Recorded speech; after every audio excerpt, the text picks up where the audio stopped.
All right, so this video is going to look at the different ways to write domain and range. There are really only two main ways. That third way that we will briefly talk about is a last resort. This is like you're on the exam and you can't look up the right way, the interval or inequality notation way to do it. That's the one you go to instead of leaving the problem blank. So our main two ways to write domain and range, remember domain is talking about the x values, range is talking about the y values, is interval notation and inequality notation. So first off, with our interval notation uses either brackets to show that it's included, or it uses parentheses to show that it's not included. And the example I will use for you, and they can be mixed and matched. So like, example, you could have -3, because we always go from least to greatest, like I forget, to, infinity. That's a terrible infinity sign.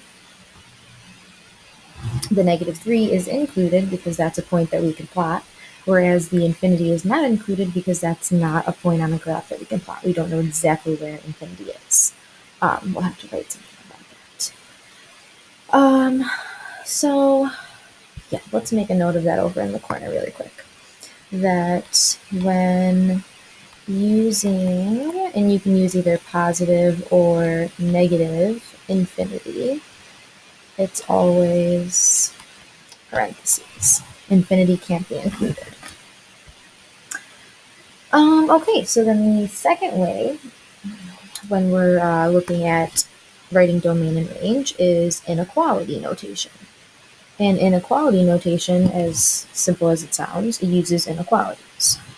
So again, when you have or equal to's, or those closed circles, because remember those go hand in hand, those are included, just like our brackets were. So our brackets are taking place of either a closed circle or a or equal to. I'll actually put either one in there. When you are looking at an open circle on a graph, or just less than or just greater than, that is the not included version. If I cared more, I would go back and delete that, so I didn't say that, but I don't care. And there's going to be two different ways to write this, depending on if you're talking about range or domain. Here, you have to specify, because in this example back here, I didn't specify if this was domain or range, so I really have no idea what we're talking about. So we have to say D equals for domain.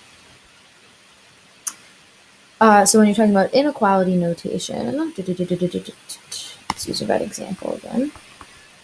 You could do something like -3 is less than or equal to x, which is less than infinity. So that'd be the same way to write this one, just with inequality notation. And that would be for the domain. If you wanted range, obviously the only thing, well, not obviously, but if you were talking about range, the only thing that would change would be that you have y in the middle. So we'll say, 0, and let's say the 0 is not included. Boom. And we'll end it at 100. So y for range, x for domain.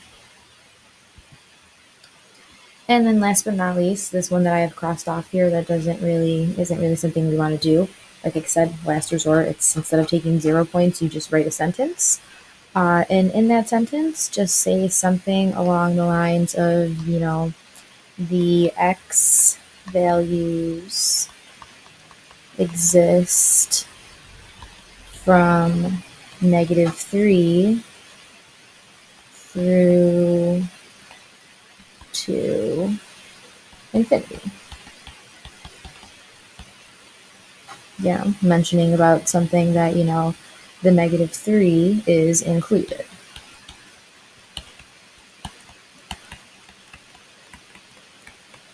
And, you would do the same kind of a thing for a y value. The y values go from this to this. The range, you could even just say range. The range goes from 0 not included, to 100, comma, included.